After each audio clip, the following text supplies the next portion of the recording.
por essa série e também somos convidados mais uma vez a andar nos passos de Jesus.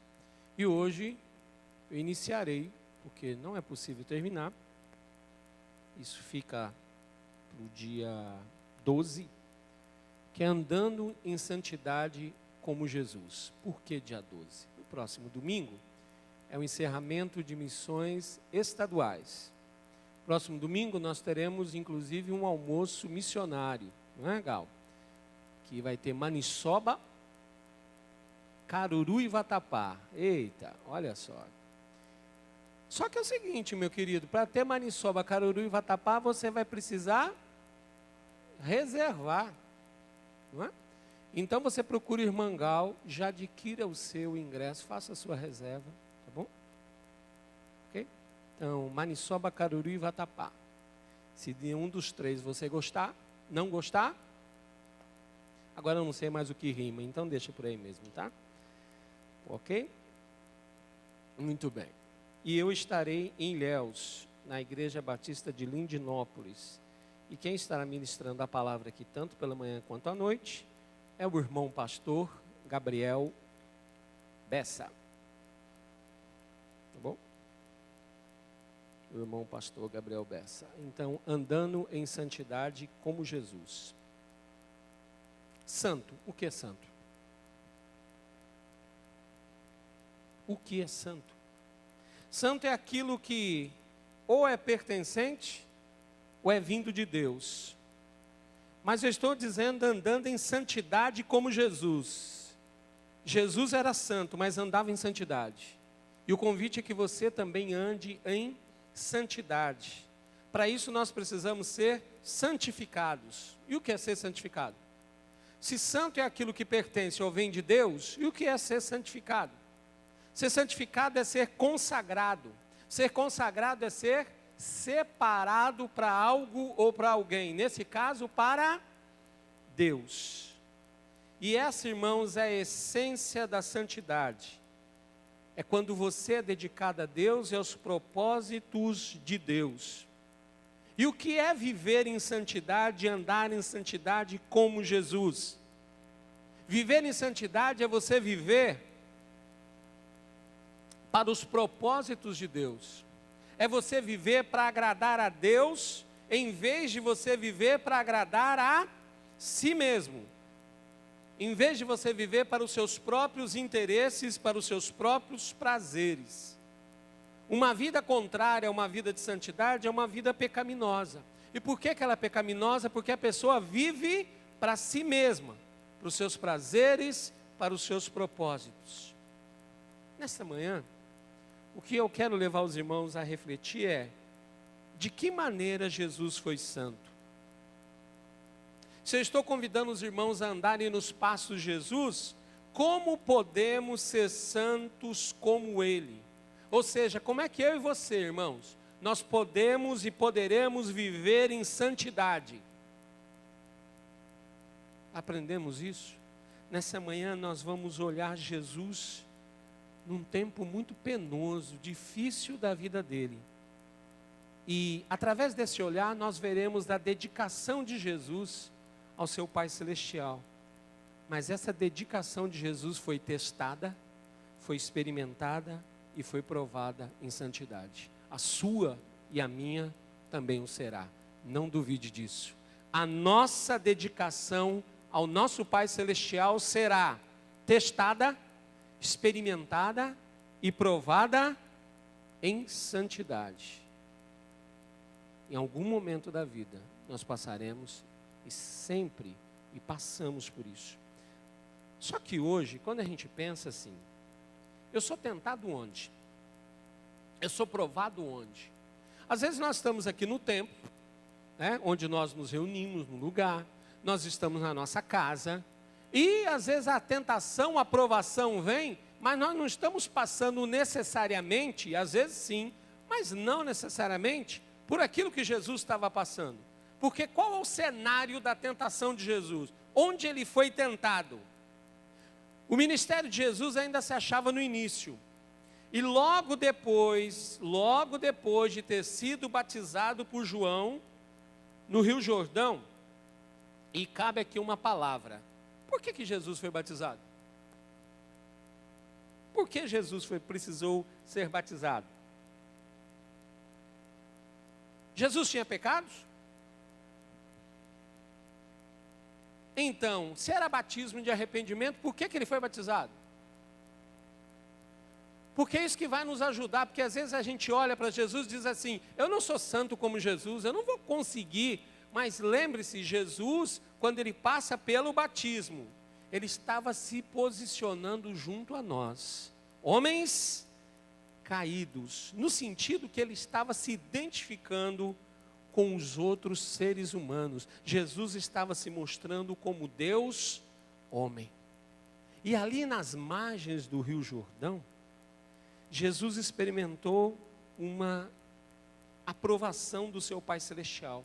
Lucas 3:22 nos conta como foi essa aprovação, que foi maravilhosa. Olha o que diz Lucas 3:22.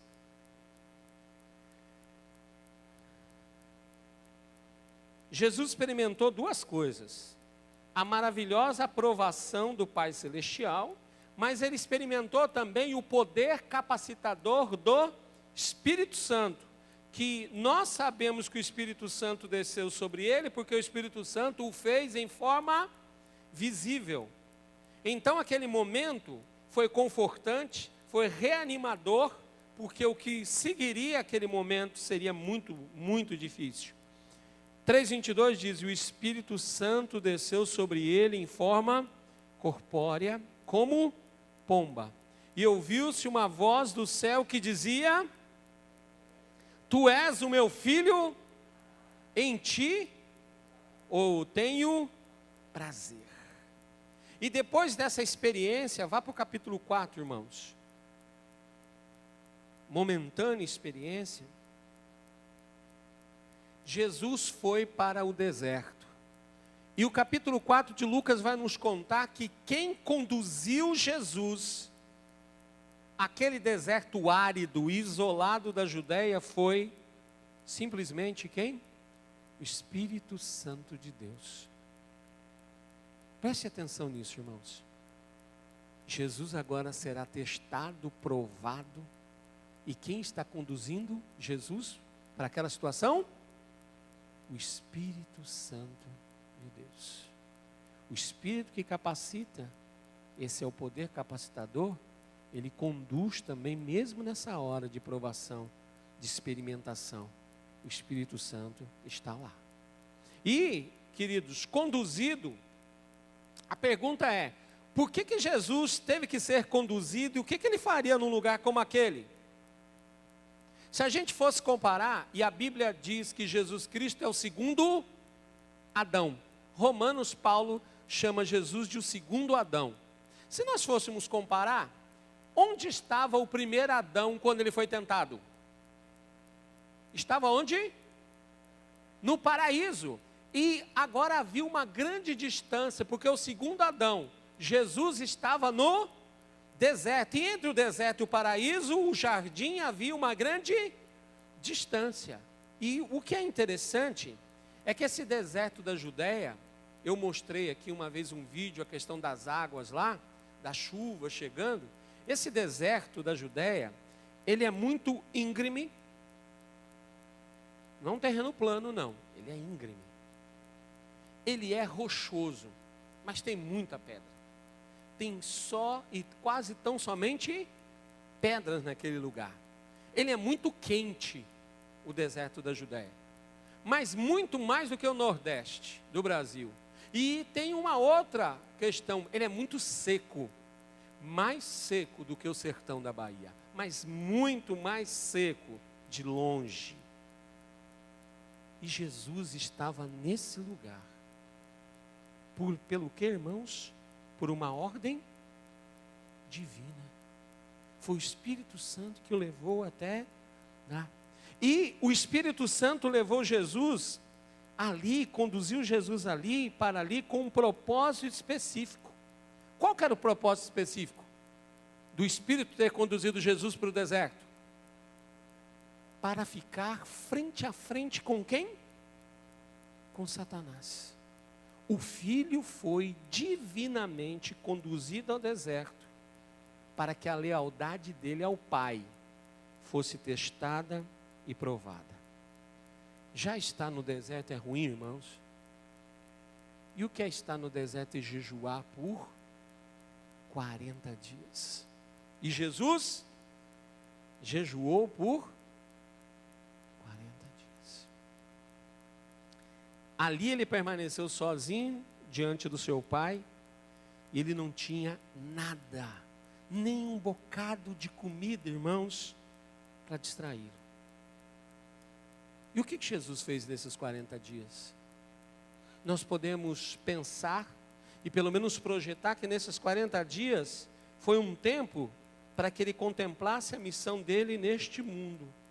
Um tempo de comunhão com o seu Pai Celestial. Aquele que disse que ele era o Filho amado. Foi um tempo de preparação para o ministério público que estaria adiante nos próximos 3 anos. Por que 40 dias no deserto? Quem esteve não por 40 dias, mas também no deserto ligado ao número 40 foi Israel. Israel esteve por 40 anos no deserto. Assim como Israel, Jesus esteve os 40 dias ali no deserto. E então, a Bíblia conta que veio quem? Satanás. E Satanás começou o ataque dele mais pesado quando Jesus estava depois de 40 dias de jejum. Não precisa chegar aos 40 não, né? Tem um irmão aqui que jejua por 2 horas entre o café e o almoço, e misericórdia, né? Quando ele vai almoçar, ele diz que já está desmaiando. Você imagina 40 dias sem nada comer. Então o que era a grande?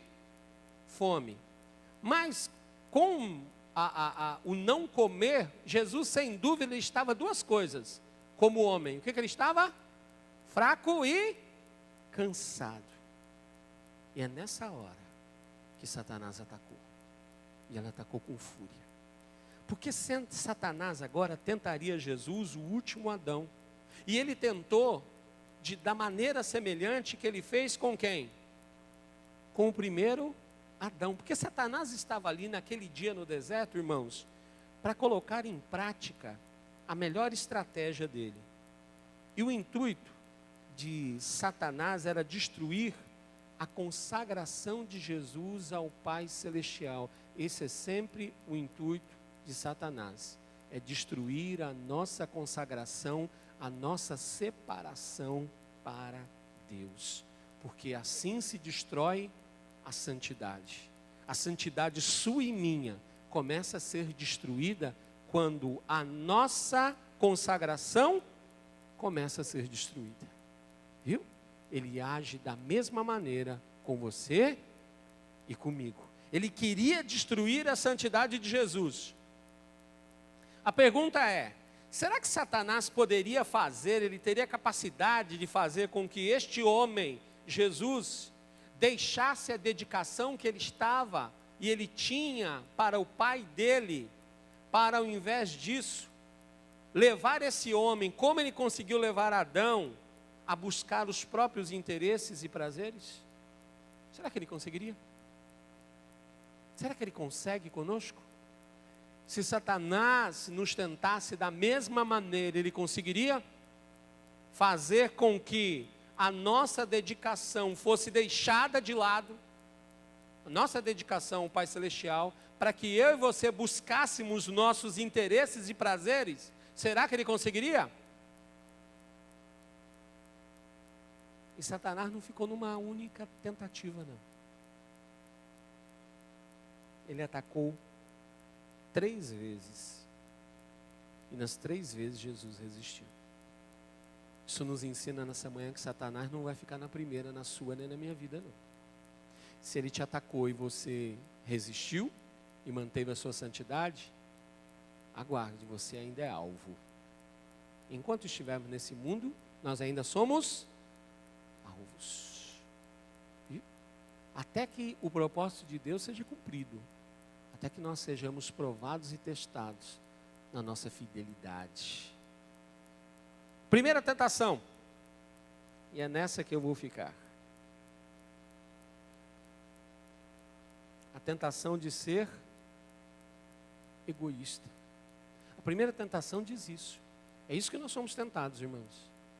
Para que nós sejamos egoístas. Capítulo 4 de Lucas, verso 3, diz lá: e disse-lhe o diabo: se tu és filho de Deus, dize a esta que se transforme em... Meu irmão, eu não sei quanto a você, mas se eu estivesse lá vendo aquele monte de pedras durante 40 dias, o que é que você já teria pensado em termos de comida? Olhando para aquelas pedras, você pensaria o quê? Olhando as pedras, cada pedra você pensaria o quê? Num tipo de pão. Você diz, aquela pedra parece pão doce. Olha aquela ali, parece aquele pão sequinho com aquela casquinha. Aquela outra ali, eu passaria margarina nela. Aquela outra, olha, com manteiga. E aquela outra pedra ali, já pensou com presunto, com queijo? Satanás diz, se você é o filho de Deus, se tu és o filho de Deus, dize a esta pedra o quê? Diz a esta pedra que se transforme em... Primeiro ataque dele.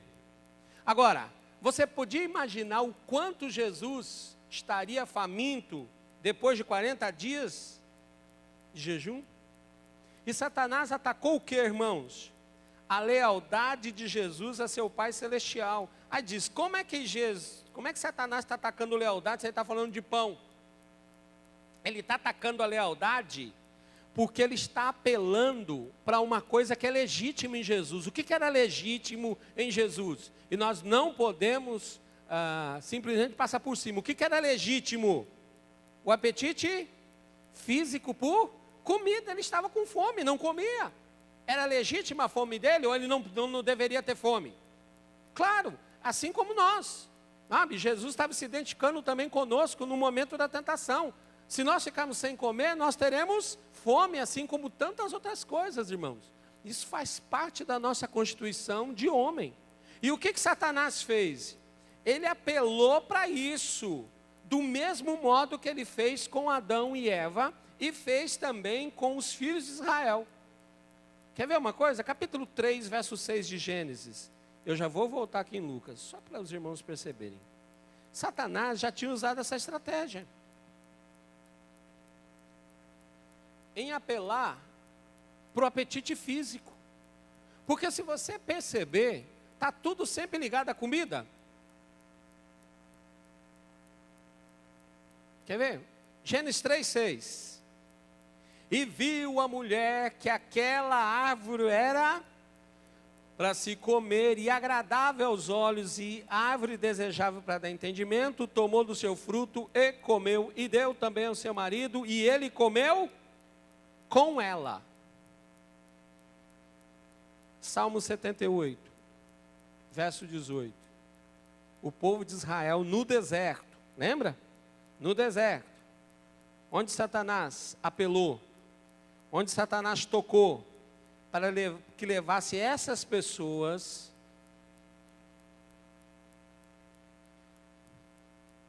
a não serem leais a Deus. 78:18. O que eles fizeram no deserto? E tentaram a Deus nos seus, pedindo o quê? Para o seu apetite. O que Satanás fez, irmãos? Para ficar claro aqui, ele distorceu a sedução dele. E Satanás é assim. Ele distorce a sedução dele para com você e para comigo. Porque ele estava tentando fazer com que Jesus satisfizesse um legítimo desejo por comida, mas de uma maneira ilegítima. Olha, a necessidade está aqui. O que ele está dizendo é satisfaça, mas satisfaça da maneira errada. E é aí que é a grande questão da distorção, da sedução dele. O apelo dele é significativo. Ele disse assim para Jesus: se és o Filho de Deus, se você é. Outra tradução é assim, a palavra ficaria assim: desde que és o Filho de Deus. Sabe o que Satanás estava dizendo, irmãos? O que ele está dizendo hoje para cada um de nós. O que ele estava dizendo para Jesus é: tire a vantagem de ser filho. Você é filho. Tire a vantagem disso. Ele estava dizendo: veja, você está com fome. Você não tem que esperar que o seu Pai Celestial satisfaça as suas necessidades, porque talvez Ele não vai satisfazer, não. Não fique esperando cair do céu, não. Você que precisa tomar a atitude. Tem atitude. Deus sabe que você precisa. Deus está vendo a sua necessidade. Não espere o seu Pai Celestial para que Ele satisfaça. Deus dá saúde, mas vá procurar, vá você mesmo tentar com isso resolver os seus problemas. Porque você tem o poder de se satisfazer. Você pode. Vá em frente. Você tem o poder, então use esse poder. Seja independente. Satisfaça-se. Seja egoísta. Essa é a tentação. Você acha que mudou alguma coisa, meu irmão? Todos os dias, o que é que nós somos tentados? A fazermos exatamente o quê? A nos satisfazermos. Você está esperando alguma resposta de Deus? Me diga só sim ou não. Você está esperando uma resposta de Deus? Quantas vezes você já foi tentado a você tomar nas suas mãos e não esperar mais resposta nenhuma? É você quem vai fazer, pelo seu jeito, da sua maneira. Você vai fazer acontecer. Não é? Tem até uma canção que diz: quem sabe, faz a hora, não espera acontecer. Viu? E muita gente o quê? Sem perceber, está se entregando e fazendo aquilo que Satanás quer através da sedução dele. Muito bem, como é que Jesus respondeu à tentação de se satisfazer de uma forma ilegítima? Sabe o que Jesus fez?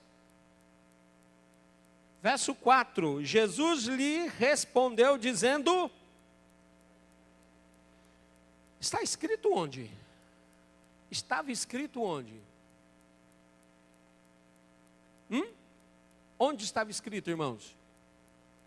Onde? Na palavra. Exatamente no livro de Deuteronômio, capítulo 8, no verso 3. Eu vou pedir que você abra lá. Jesus citou Deuteronômio, e as 3 respostas dele são todas desse livro. A pergunta é: por que Jesus citou Deuteronômio? Por que Jesus citou exatamente esse livro como as 3 respostas para Satanás? Porque sabe qual é o assunto principal de Deuteronômio? Provação. O fator provação é o mais importante nesse livro. Então, é natural que as respostas de Jesus viessem do livro da palavra que mais fala sobre provação. São as instruções bíblicas de como lidar com a provação. E por que Jesus citou esse versículo em particular, irmãos? Olha o que ele disse lá. Deuteronômio 8:3, olha o que diz lá. E te deixou ter, e te sustentou com o que tu não conheceste, nem teus pais o conheceram, para te dar a entender que o homem não viverá, mas de tudo o que sai da boca do Senhor, viverá o homem. Por que Jesus está citando esse versículo, queridos? É para nós também, não só para Satanás. Para que você saiba que não são realmente as coisas materiais que contam na vida, e sim a confiança e a lealdade de alguém, aquilo que Deus diz. Isso é o que conta. É quando você confia e é leal àquilo que Deus disse e está dizendo. O que Jesus está dizendo para Satanás é que o homem é muito mais do que um animal com somente apetites físicos. O homem é um ser espiritual. E sendo um ser espiritual, este homem pode viver um relacionamento especial com o próprio Deus. É que Jesus está ensinando para Satanás e para nós, irmãos, que a sua e a minha esperança não está tanto no suprimento, está no supridor. Que a nossa esperança não está na dádiva, está no doador. Nós não podemos deslocar a nossa fé e esperança da pessoa de Deus para as coisas que Deus nos dá e nos concede. Jesus resistiu aqui claramente a Satanás. E ele manteve a santidade dele. Quando ele entregou ao adversário a seguinte mensagem. E nós precisamos entregá-la também. É quando nós somos tentados a tomarmos a nossa vida nas nossas mãos, o controle, a resposta de Jesus também serve para nós. Jesus estava respondendo, afinal, para o diabo a seguinte: eu posso confiar no meu Pai. A minha confiança não está naquilo que Ele providencia, e sim no fato de que Ele é o meu Pai. É isso que deve estar na nossa mente e no nosso coração, irmãos. Você pode confiar em Deus como teu Pai. A sua confiança não deve estar naquilo que Deus vai providenciar, mas é no fato que Ele é o teu e o meu Pai Celestial. Jesus estava dizendo, eu confio no meu Pai Celestial. E você? Você confia no seu? Você confia no seu Pai Celestial? Por isso Jesus estava dizendo para o diabo, eu não preciso fazer as coisas por minhas próprias mãos. Eu não serei egoísta, eu serei leal a meu Pai Celestial. Que você seja leal ao teu Pai Celestial. É assim que a gente vive em santidade. A gente não vive em santidade se isolando de tudo e de todos. Não tem santidade nenhuma nisso. A santidade é confiar no Deus que é o nosso Pai e usar a palavra dele, que é a espada viva e cortante. Espada viva e cortante. Palavra de Deus. Sobre essa palavra que eu vou lhes ministrar também nessa noite. A marca. A primeira marca de uma igreja é a marca da palavra.